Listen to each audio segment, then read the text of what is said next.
السلام علیکم ورحمۃ اللہ وبرکاتہ۔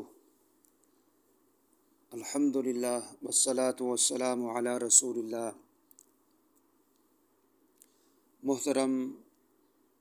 معزز سامعین کرام اور طلبہ اعزام، آپ احباب، امام ترمذی رحمہ اللہ کا تعارف اور جامع ترمذی کا تعارف سماعت کر چکے ہیں۔ کتب حدیث میں جامع ترمذی نہایت ہی عمدہ کتاب ہے، جو حدیث فقہ الحدیث میں مایہ ناز کتاب سمجھی جاتی ہے، اور اس کتاب کی کئی علماء نے خدمت کی ہے۔ مختلف علماء نے اس کی شروحات لکھی ہیں۔ آج جس شرح کی نشاندہی اور جس شرح کا منہج آپ کے سامنے بیان کرنا چاہتے ہیں، وہ بر صغیر کی نہایت ہی اہم کتاب، میری مراد تحفۃ الاحوذی ہے، جو شیخ الکل فی الکل میاں نذیر حسین محدث دہلوی رحمہ اللہ تعالیٰ کے ایک مایہ ناز شاگرد علامہ ابو العلا محمد عبد الرحمن المبارک فوری رحمہ اللہ تعالیٰ کی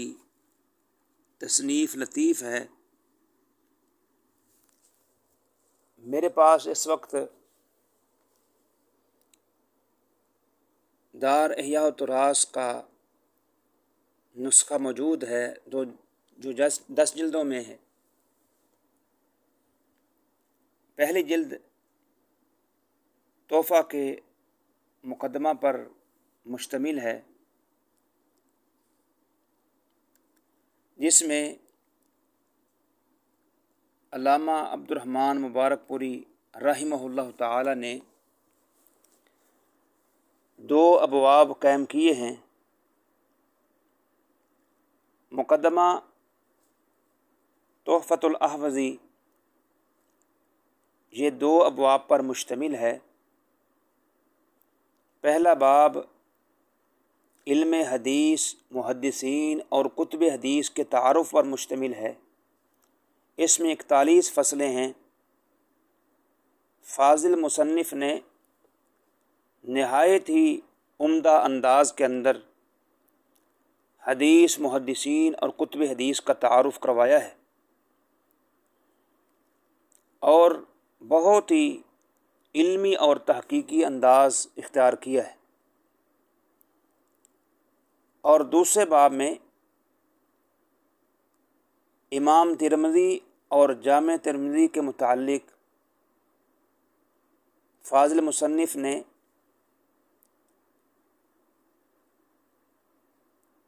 بہت ہی عمدہ انداز سے امام ترمذی رحمہ اللہ کے تعارف اور کتاب کے تعارف کو تحقیقی انداز پر لکھا ہے۔ یہ انتہائی مفید مقدمہ ہے، جو قابل قرأت اور قابل تحسین ہے۔ ہر جامع ترمذی کے قاری کے لیے ضروری ہے کہ اس مقدمہ کا وہ مطالعہ کرے، اس کو پڑھے۔ اس میں بڑے ہی علمی اور تحقیقی نکات موجود ہیں۔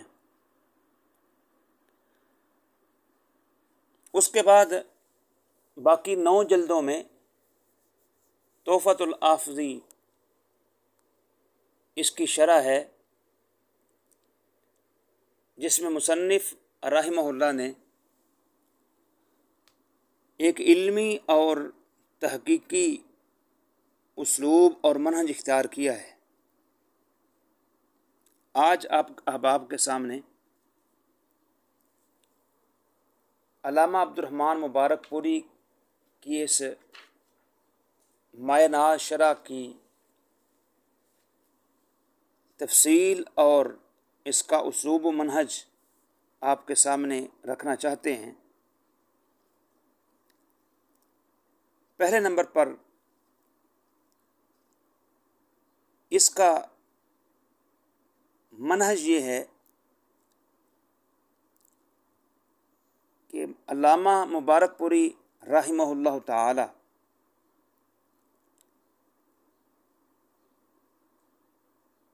ہر کتاب کا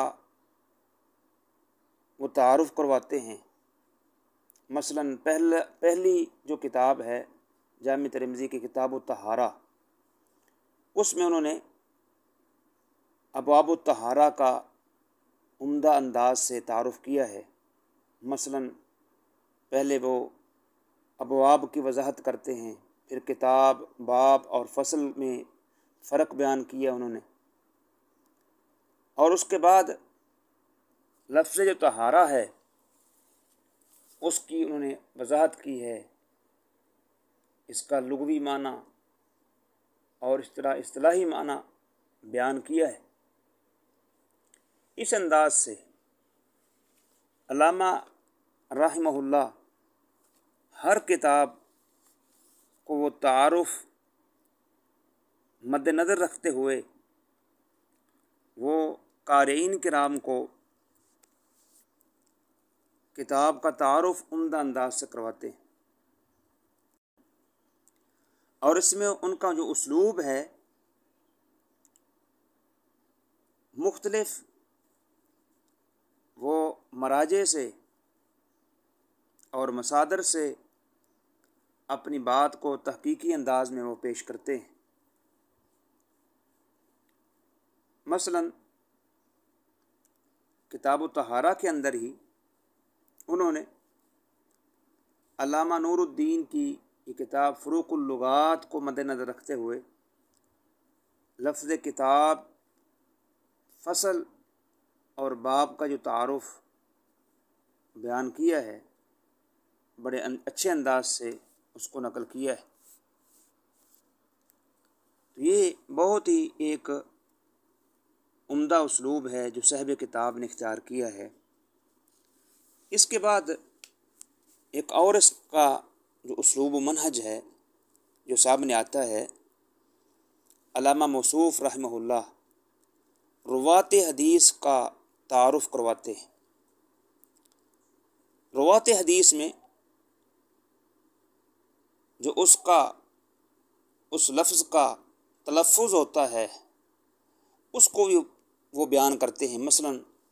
پہلی حدیث ہے، اس کا پہلا راوی ہے امام ترمذی رحمہ اللہ کے استاد ہیں قتیبہ بن سعید، ان کے متعلق وہ لکھتے ہیں کہ لفظ قتیبہ ہے بضم القاف وفتح المثنات الفوقانیہ، کہ کاف کے ضمے کے ساتھ ہے اور تا کے فتح کے ساتھ اس کو پڑھنا ہے، قتیبہ پڑھنا ہے، قتیبہ بن سعید ثقفی، اور خراسان کے محدث ہیں۔ 149 کو یہ پیدا ہوئے، امام مالک، لیث ابن لہیہ شریک کے شاگرد ہیں، اور ان سے بہت سارے علماء نے حدیث کو اخذ کیا ہے۔ 240 کو ان کی وفات ہے۔ پھر اس کے ساتھ وہ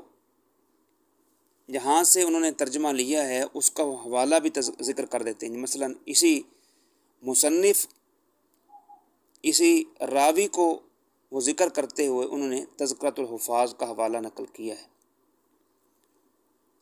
اس طرح ہر راوی کے متعلق وہ تفصیل بیان کرتے چلے جاتے ہیں۔ اس طرح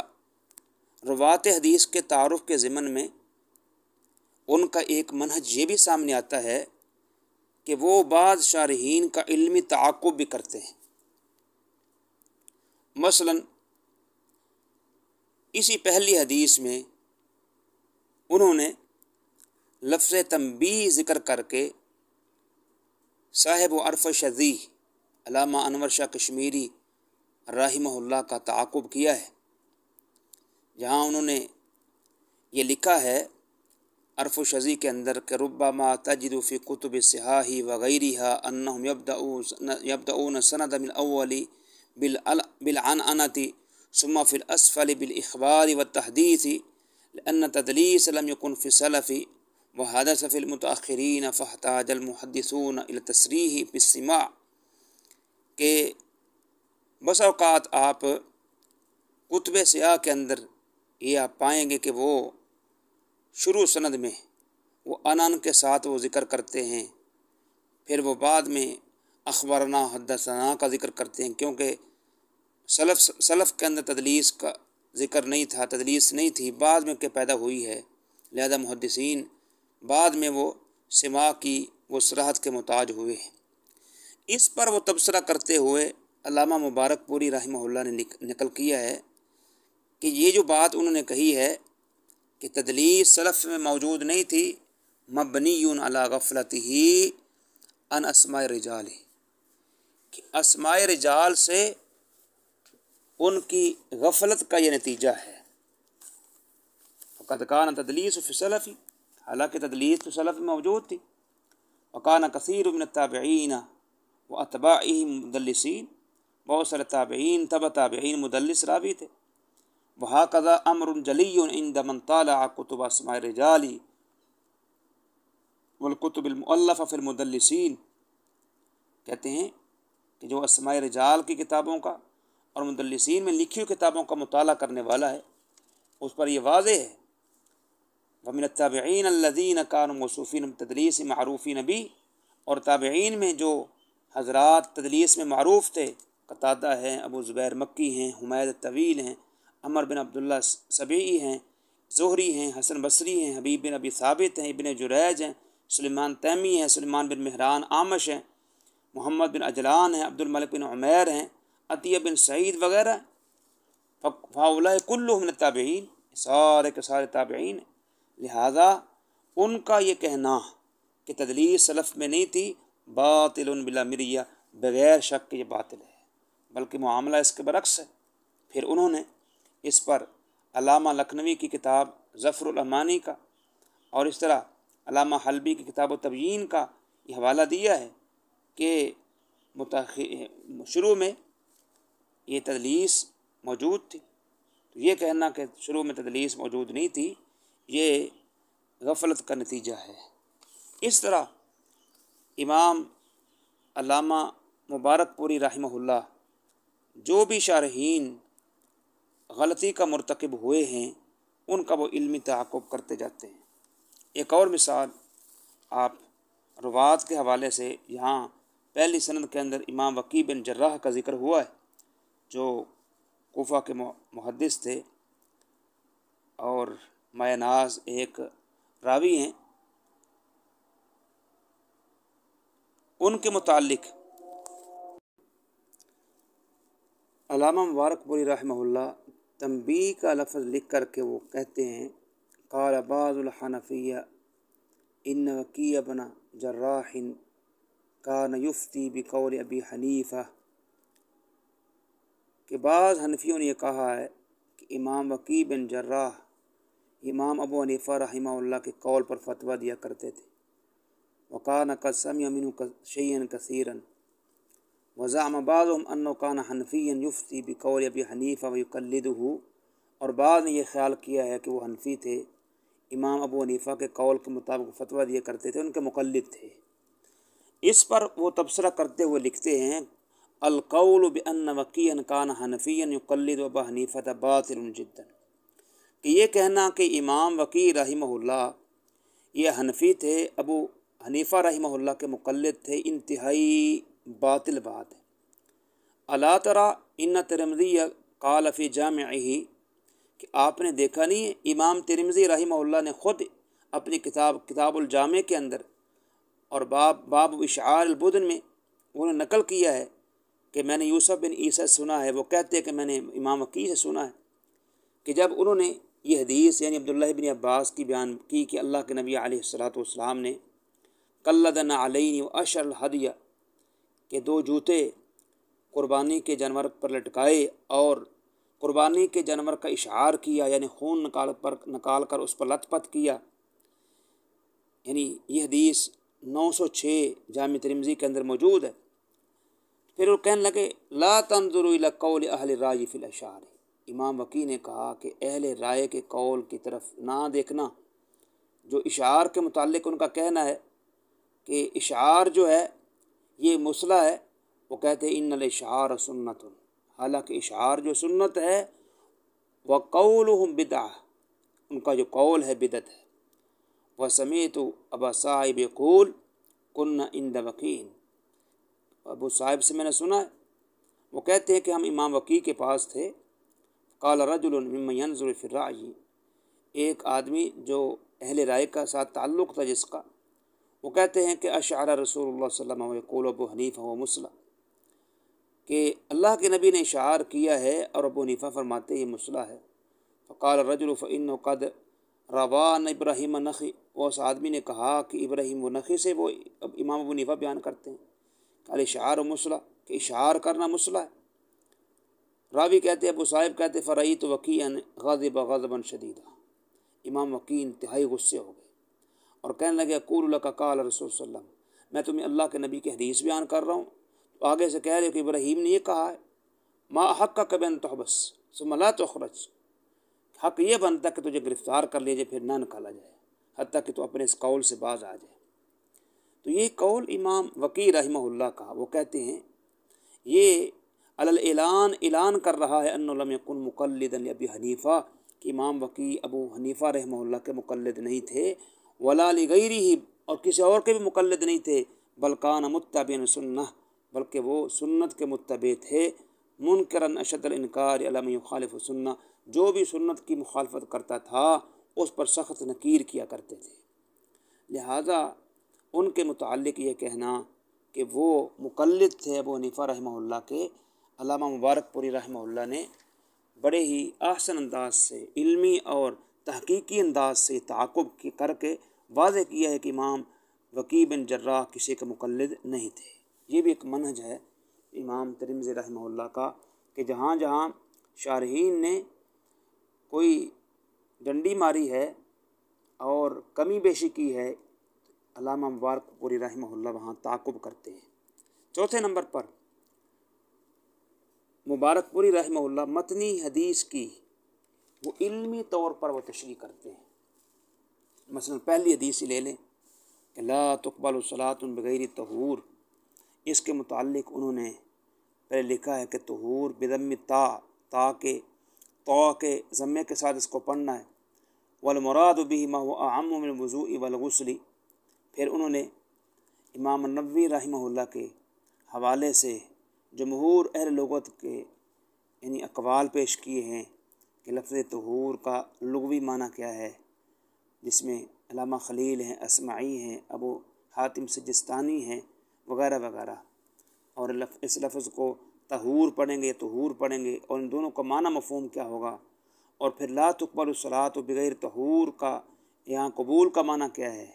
یہاں صحت کی نفی ہے، یعنی اجزاء، مطلب یہ ہے کہ بالکل وہ نماز نہیں ہوگی بغیر طہارت کے، یا کیا معنی ہے، اس کی انہوں نے اچھے انداز سے وضاحت فرمائی ہے، جس سے پتہ چلتا ہے کہ متن حدیث کو وہ عمدہ انداز سے وہ حل کرتے ہیں۔ اس کے ساتھ ساتھ پانچویں نمبر پر اسلوب و منہج میں سے ایک بات یہ بھی ہے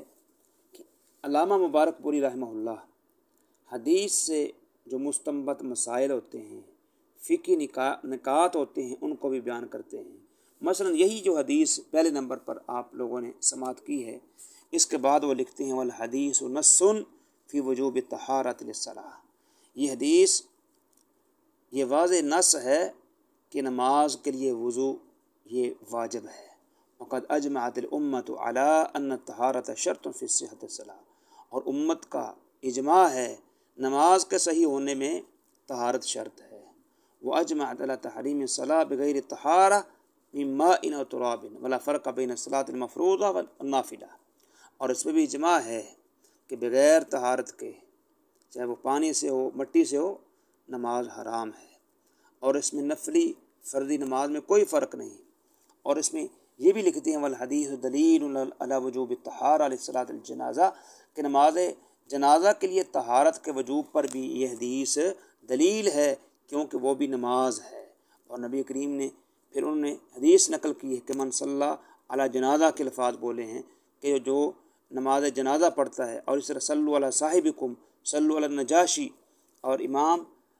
بخاری رحمہ اللہ کے حوالے سے انہوں نے نقل کیا ہے کہ اللہ کے نبی علیہ الصلاۃ والسلام نے سماہا صلاۃً، کہ نماز جنازہ کو بھی صلاۃ قرار دیا ہے، حالانکہ اس میں رکوع سجود نہیں ہے، لیکن اس کے باوجود اس کو صلاۃ قرار دیا ہے، جس سے یہ واضح ہوتا ہے کہ جنازہ بھی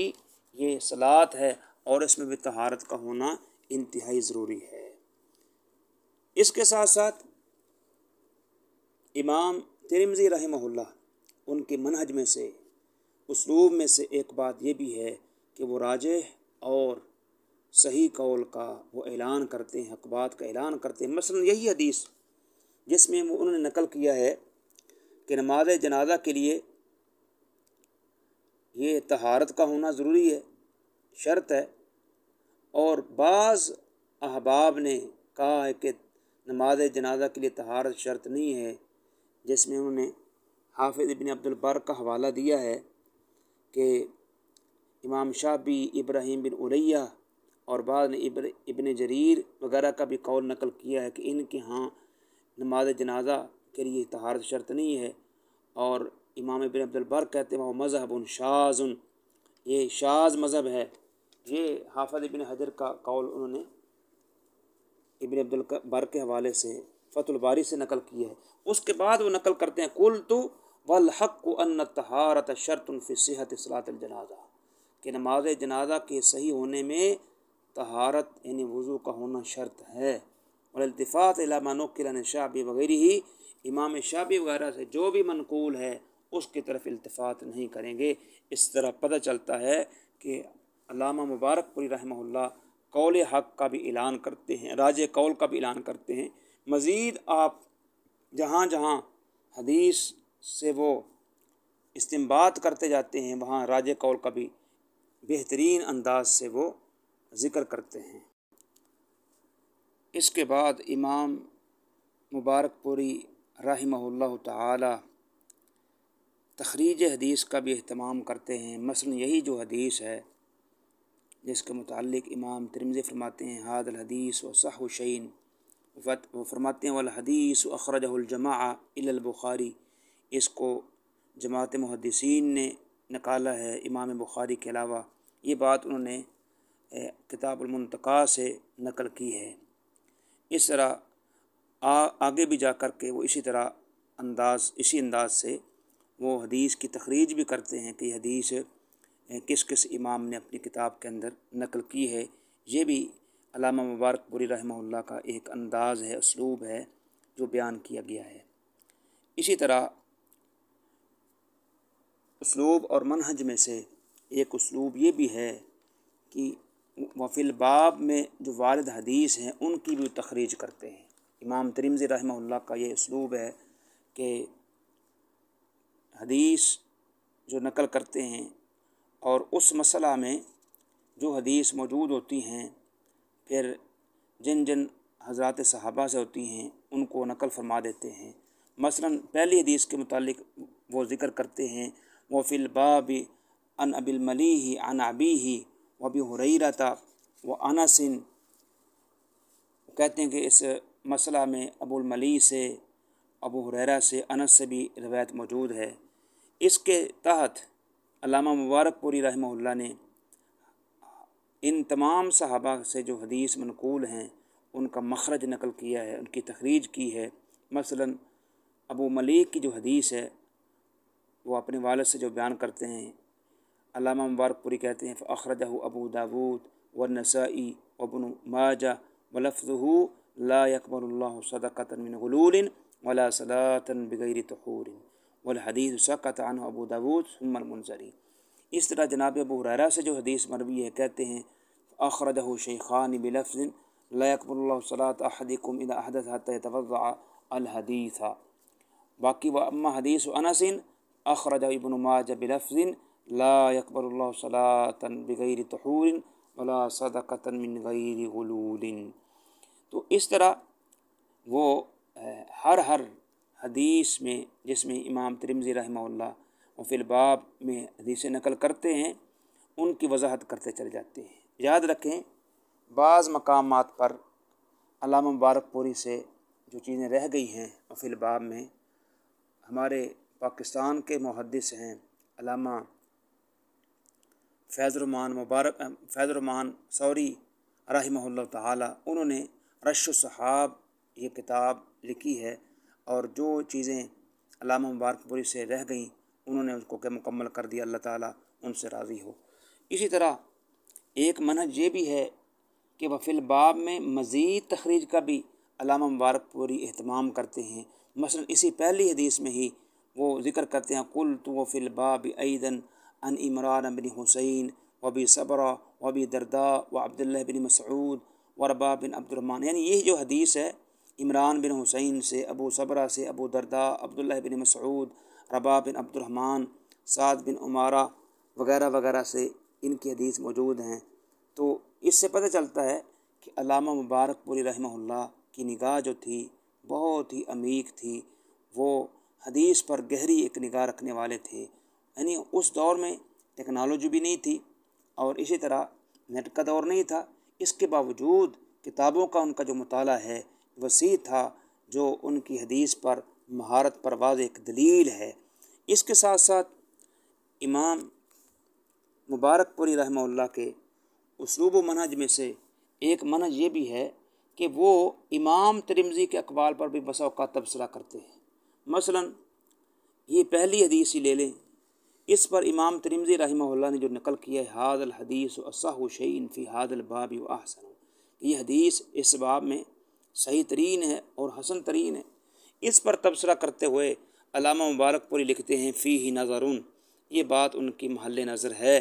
بل اصح شیء فی ھذا الباب هو حدیث ابی ہریرہ،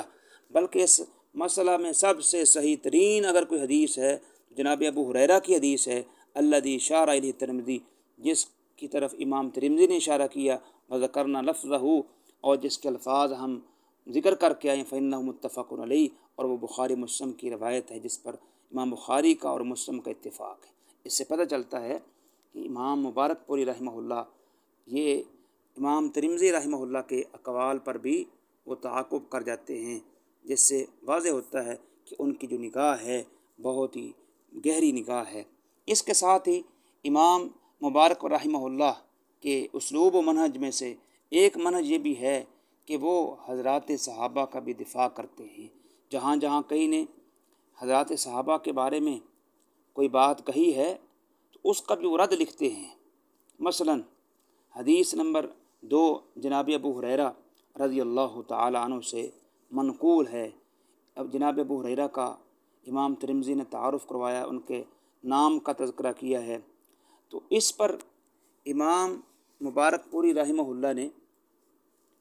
فائدہ کا لفظ لکھ کر کے یہ بات واضح کی ہے، وقت تفوہ بعض الفقہاء الحنفیہ بأن ابا ہریرہ لم یکن فقیہا، کہ بعض احناف کے فقہاء نے یہ بات لکھی ہے کہ جناب ابو ہریرہ رضی اللہ تعالیٰ عنہ فقیہ نہیں تھے۔ امام مبارک پوری لکھتے ہیں وقولہم ھذا باطل، مبارک پوری رحمہ اللہ لکھتے ہیں وقولہم ھذا باطل مردود علیہم، ان کا یہ قول انتہائی باطل ہے اور مردود ہے۔ اس کے بعد انہوں نے فقہاء احناف سے یہ بات وضاحت کے ساتھ لکھی ہے، وقد صرح اجلۃ العلماء الحنفیہ بأنہ رضی اللہ عنہ کان فقیہا، کہ بہت سارے حنفیہ کے بڑے بڑے ائمہ نے وضاحت کی ہے کہ امام جناب ابو ہریرہ رضی اللہ تعالیٰ عنہ فقیہ تھے۔ صاحب السعایہ وہ علماء احناف میں سے ہیں، انہوں نے ان حضرات کا رد کیا ہے جو کہتے ہیں جناب ابو ہریرہ غیر فقیہ تھے۔ انہوں نے لکھا ہے کون ابی ہریرہ غیر فقیہ غیر صحیح، جسے یہ نقل کیا ہے کہ ابو ہریرہ غیر فقیہ تھے، یہ صحیح بات نہیں ہے، بل الصحیح انہ من الفقہاء الذین کانوا یفتون فی زمان النبی کما صرح بہ ابن حمام فی تحریر الاصول، بلکہ صحیح بات یہ ہے کہ بہت سارے فقہاء نے یہ واضح کیا ہے کہ جناب ابو ہریرہ یہ فقہاء میں سے ہیں اور اللہ کے نبی علیہ السلام کے دور میں فتویٰ دیا کرتے تھے، جس طرح کہ علامہ ابن حمام نے تحریر الاصول کے اندر اور ابن حجر نے الاصابہ کے اندر یہ بات نقل کی۔ اسی طرح نور الانوار کے بعد حواشی میں لکھا ہوا ہے ابو ہریرہ فقیہ تھے، ابن حمام نے تحریر میں اس بات کو نقل کیا، اور اس کے بعد انہوں نے علامہ ذہبی رحمہ اللہ کے حوالے سے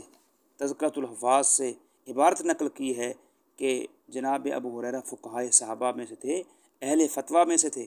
حافظ ذہبی نے نقل کیا ابو ہریرہ دوسی الیمانی الحافظ الفقیہ صاحب رسول اللہ کان من اویت العلم ومن کبار ائمۃ الفتویٰ مع الجلالۃ والعبادہ والتواضع، کہ جناب ابو ہریرہ حافظ حدیث تھے، فقیہ تھے، صحابی رسول تھے اور اہل علم میں سے تھے، اور مفتیان میں سے بڑے مفتی تھے، بڑی عزت والے تھے، بڑے ہی عبادت گزار تھے، متواضع شخصیت کے مالک تھے۔ اسی طرح پھر انہوں نے حافظ ابن قیم کی کتاب اعلام الموقعین سے نقل کیا ہے کہ بہت سارے کبار صحابہ میں جو فتویٰ دیا کرتے تھے اللہ کے نبی کے بعد، ان میں جناب ابو ہریرہ کا بھی نام نقل کیا ہے، اور اس کے بعد وہ لکھتے ہیں فلا شک فی ان ابا ہریرہ کان فقیہا من فقہاء الصحابہ ومن کبار ائمۃ الفتویٰ۔ اس کے بعد پھر انہوں نے علامہ ابن العربی کی کتاب عادۃ الاحوذی سے ایک عبرتناک واقعہ بھی نقل کیا ہے کہ ایک حنفی اور شافعی کے درمیان جب مناظرہ ہوا اور حنفی نے جناب ابو ہریرہ کو غیر فقیہ کہا، چھت سے ایک سانپ گرتا ہے اور اس کے پیچھے پیچھا کرتا ہے، اور لوگوں نے کہا توبہ کرو، توبہ کی تو اس سانپ نے اس کی جان کو چھوڑا تھا، جس کا تذکرہ انہوں نے یہاں نقل کیا ہے۔ تو بہرحال بیان کرنے کا مقصد یہ ہے کہ حضرات صحابہ کا وہ دفاع بھی کرتے ہیں، جہاں جس نے حضرات صحابہ کے بارے میں کوئی بات کہی ہے تو علامہ مبارک پوری رحمہ اللہ اس پہ نقد کرتے ہیں، علمی طور پر اس کا رد کرتے ہیں۔ اس کے ساتھ آخری بات یہ بھی میں بیان کرنا چاہتا ہوں کہ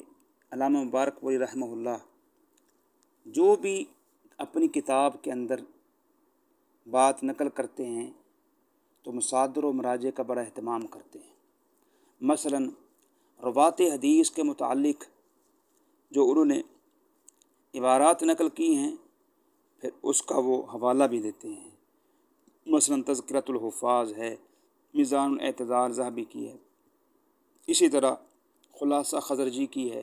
تقریب تہذیب و تہذیب حافظ ابن حجر رحمہ اللہ کی ہے۔ اس طرح اگر کوئی تلفظ وہ نقل کرتے ہیں تو ابو طاہر پٹنی کی کتاب المغنی سے وہ نقل کرتے ہیں،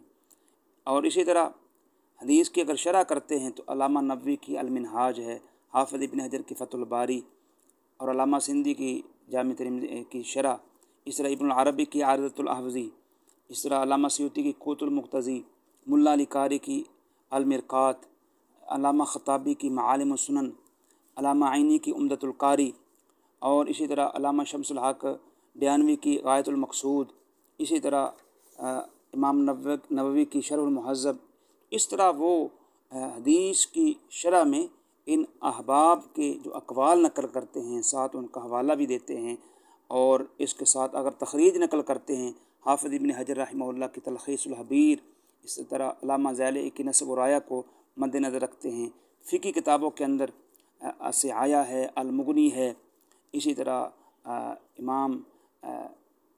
شافعی رحمہ اللہ کی کتاب الام ہے،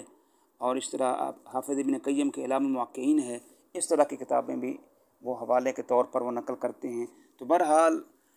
جامع ترمذی کی جو شرح تحفۃ الاحوذی کے نام سے ہے، انتہائی ایک عمدہ شرح ہے جس کا اسلوب علمی اور تحقیقی ہے، اور اس کی بہت ساری خصوصیات بھی ہیں۔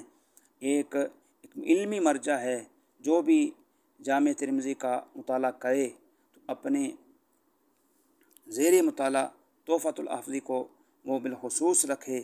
اور حال ہی میں اس کی جو تلخیص ہے ہمارے شیخ علامہ مولانا حافظ ثناء اللہ بن عیسیٰ خان المدنی رحمہ اللہ تعالیٰ نے جائزۃ الاحوذی کے نام سے 4 جلدوں میں اس کی تلخیص بھی لکھی ہے، اور تلخیص کے ساتھ یاد رکھیں انہوں نے مزید اضافات بھی کیے ہیں، اور جس میں وہ عرب کے جو علماء ہیں، شیخ بن باز رحمہ اللہ ہے، شیخ صالح عثیمین ہیں، نیز وہ اپنی کلام بھی وہ نقل فرماتے ہیں۔ لہٰذا جامع ترمذی کے ساتھ ساتھ زائدۃ الحافظی کا مطالعہ بھی انتہائی مفید رہے گا۔ اللہ سے دعا کرتے ہیں کہ اللہ سبحانہ و تعالی ہمیں کتب حدیث کے ساتھ محبت کرنے کی توفیق عطا فرمائے اور ان کا مطالعہ کرنے کی توفیق عطا فرمائے۔ آج یہ قحط الرجال کا دور ہے، اس قحط الرجال کے اندر علماء مدرسین بہت ہی کم نکل رہے ہیں، لہٰذا ضرورت اس امر کی ہے کہ ہم ایسے طلباء کو پیدا کریں کہ جو کتب حدیث کے ساتھ جن کا گہرا تعلق ہو، کتب حدیث کو شروحات کے ساتھ پڑھنے میں بہت ہی علمی فوائد ہیں۔ جو طالب علم کتاب کو شرح کے ساتھ پڑھتا ہے اس کے اندر بہت ہی مضبوطی پیدا ہوتی ہے۔ لہٰذا میں آخر میں اپنے آپ کو اور اپنے احباب کو یہی نصیحت کروں گا کہ جامع ترمذی پڑھتے وقت تحفۃ الحافظی کو اور اسی طرح زائدۃ الحافظی کو ضرور مد نظر رکھیں۔ اللہ سبحانہ و تعالی جو ہم نے سنا ہے اس پہ عمل کرنے کی توفیق عطا فرمائے۔ وصلی اللہ تعالی علی